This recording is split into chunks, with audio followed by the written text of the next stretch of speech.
사랑하는 믿음의 형제자매 여러분, 오늘 우리는 영적 거인의 어깨 위에 올라서서 보이지 않는 세계의 비밀을 엿보는 귀한 시간을 갖고자 합니다. 이 채널을 구독하고 좋아요를 누르는 여러분의 작은 실천이 더 많은 영혼에게 이 말씀의 지혜가 닿게 하는 귀한 통로가 될 것입니다. 여러분의 삶에 하나님의 은혜와 평강이 가득하기를 기도합니다. 오늘 우리가 함께 나눌 이야기는 20세기 최고의 기독교 변증가이자 나니아 연대기의 저자로 우리에게 친숙한 시 S. 루이스의 명작 스크루테이프의 편지입니다.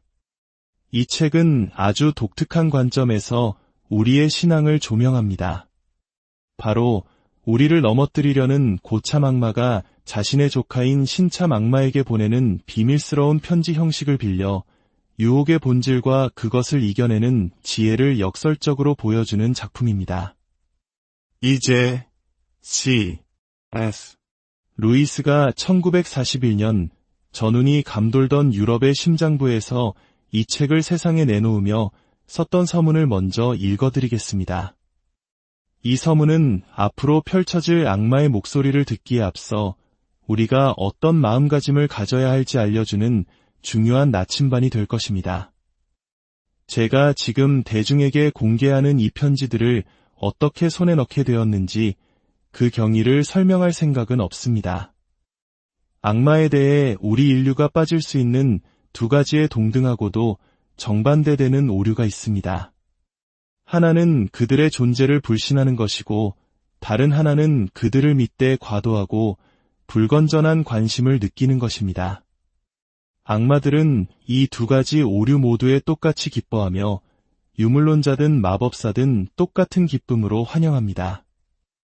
독자들께서는 악마가 거짓말쟁이라는 사실을 기억하셔야 합니다. 스크루테이프가 하는 모든 말이 심지어 그 자신의 관점에서조차 진실이라고 가정해서는 안 됩니다. 지옥에도 이 땅에서와 마찬가지로 희망사항이라는 것이 존재하기 때문입니다. 결론적으로 이 편지들의 연대기를 명확히 하려는 노력은 전혀 이루어지지 않았음을 밝혀둡니다.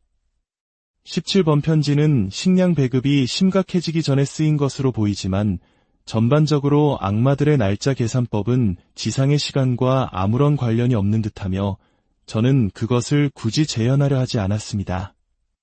유럽 전쟁의 역사는 한 인간의 영적 상태에 이따금 영향을 미치는 경우를 제외하고는 스크루테이프에게는 명백히 아무런 관심사가 아니었습니다. 이제 고참 악마 스크루테이프가 그의 사랑하는 조카 워무드에게 보내는 첫 번째 편지를 시작하겠습니다. 첫 번째 편지 사랑하는 조카 워무드에게 내가 맡은 환자의 독서를 지도하고 그가 유물론자 친구와 자주 어울리도록 신경 쓰고 있다는 보고를 잘 받았다. 그런데 내가 좀 순진하게 굴고 있는 건 아니냐? 마치 논쟁이야말로 그를 원수의 소나기에서 빼낼 수 있는 유일한 방법이라고 생각하는 듯한 말투로구나.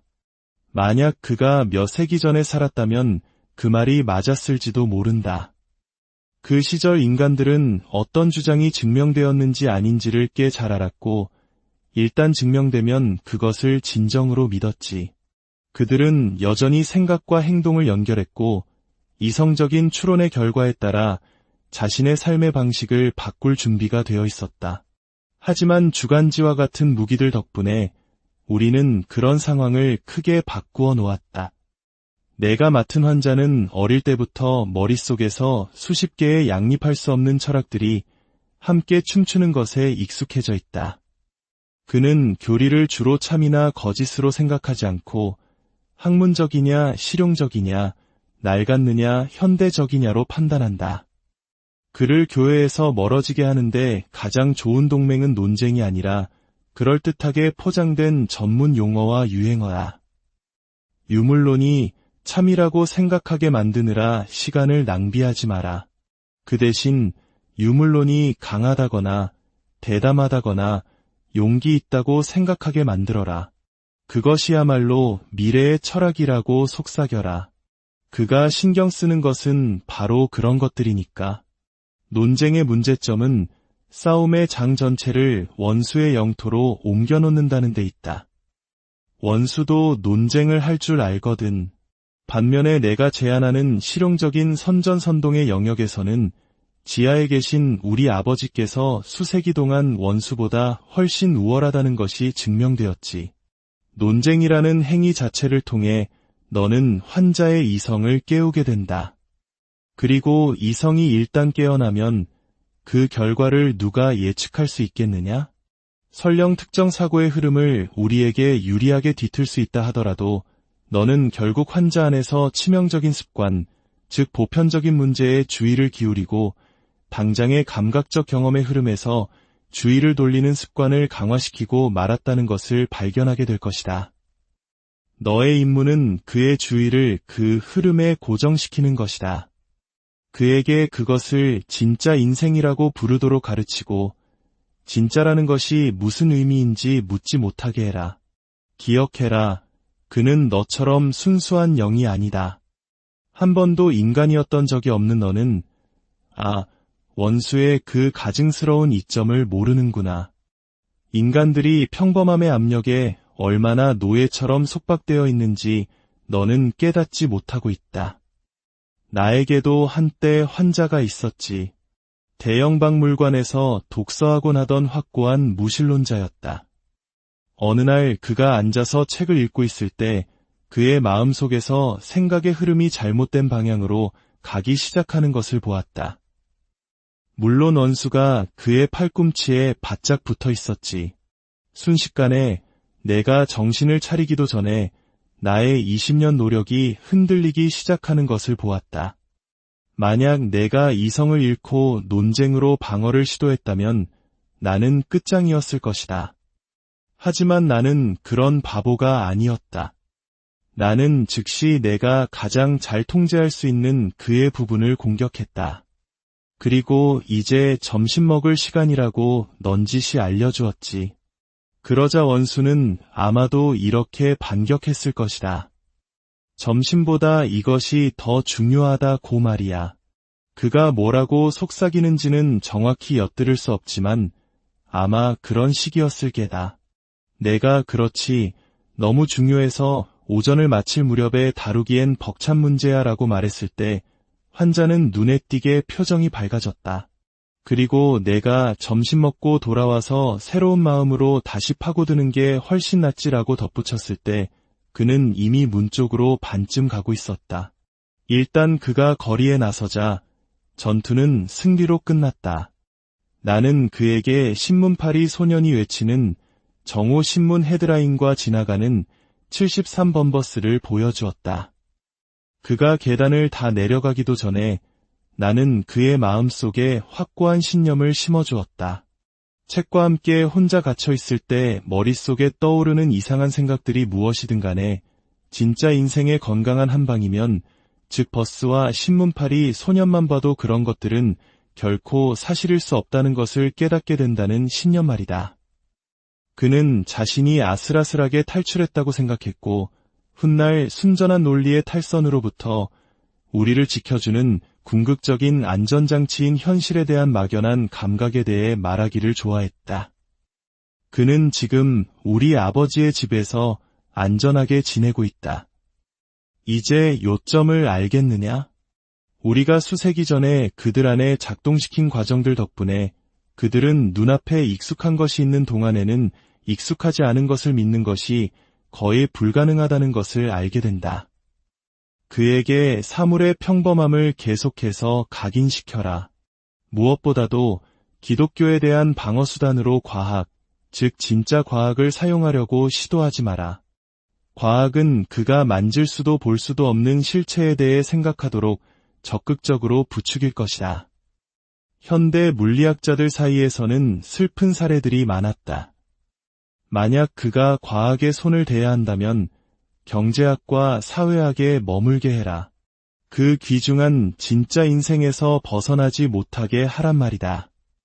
하지만 가장 좋은 방법은 그가 과학 서적은 전혀 읽지 못하게 하고 대신 그가 모든 것을 다 안다는 막연하고 거창한 생각을 심어주는 것이다. 그가 우연한 대화나 독서에서 주워들은 모든 것이 현대적 연구 결과라고 믿게 만들어라. 기억해라. 너는 그를 혼란스럽게 하기 위해 거기에 있는 것이다. 너희 젊은 악마들 몇몇이 말하는 것을 들어보면 마치 가르치는 것이 우리의 임무인 줄 알겠다. 너의 다정한 삼촌, 스크루테이프. 두 번째 편지 사랑하는 조카 워무드에게. 내 환자가 기독교인이 되었다는 소식을 심히 불쾌하게 접수했다. 내가 통상적인 처벌을 피할 수 있을 것이라는 희망은 품지 마라. 사실 정신이 제대로 박힌 순간이라면 너 자신도 감히 그런 것을 바라지는 않으리라 믿는다. 그동안 우리는 이 상황을 최대한 활용해야 한다. 절망할 필요는 없다. 성인이 되어 개종한 자들 수백 명이 원수의 진영에서 잠시 머문 후 다시 우리에게 돌아와 지금 우리와 함께 있다. 환자의 정신적, 육체적 습관은 모두 여전히 우리에게 유리하다. 현재 우리의 위대한 동맹 중 하나는 바로 교회 그 자체다. 오해하지 마라. 내가 말하는 교회는 우리가 보는 것처럼 시간과 공간을 초월하여 영원에 뿌리내린 깃발을 든 군대처럼 무시무시한 그런 교회가 아니다. 그것은 고백하건대 우리의 가장 노련한 유혹자들마저 불안하게 만드는 광경이지. 하지만 다행히도 그 모습은 이 인간들에게는 전혀 보이지 않는다. 내 환자가 보는 것은 고작 새로 지은 건물에 반쯤 완성된 어설픈 고딕 양식의 건축물뿐이다. 안에 들어가면 기름진 표정을 한 동네 식료품 가게 주인이 반짝이는 작은 책 한 권을 건네주러 부산하게 다가오는 것을 본다. 그 책에 담긴 예배의식은 둘 다 이해하지 못한다. 그리고 또 다른 낡은 책에는 대부분 조잡하고 아주 작은 글씨로 인쇄된 종교적인 가사들이 훼손된 채 담겨 있을 뿐이다. 그가 자기 자리로 가서 주위를 둘러보면 그동안 피해왔던 바로 그 이웃들의 모습만 보일 것이다. 바로 그 이웃들에게 단단히 기대야 한다. 그의 마음이 그리스도의 몸과 같은 표현과 바로 옆자리에 앉은 사람들의 실제 얼굴 사이를 왔다 갔다 하게 만들어라. 물론 그 옆자리에 어떤 종류의 사람들이 앉아 있는지는 거의 중요하지 않다. 그들 중 한 명이 원수편의 위대한 전사라는 것을 내가 알고 있을 수도 있다. 상관없다. 내 환자는 지하에 계신 우리 아버지 덕분에 바보다.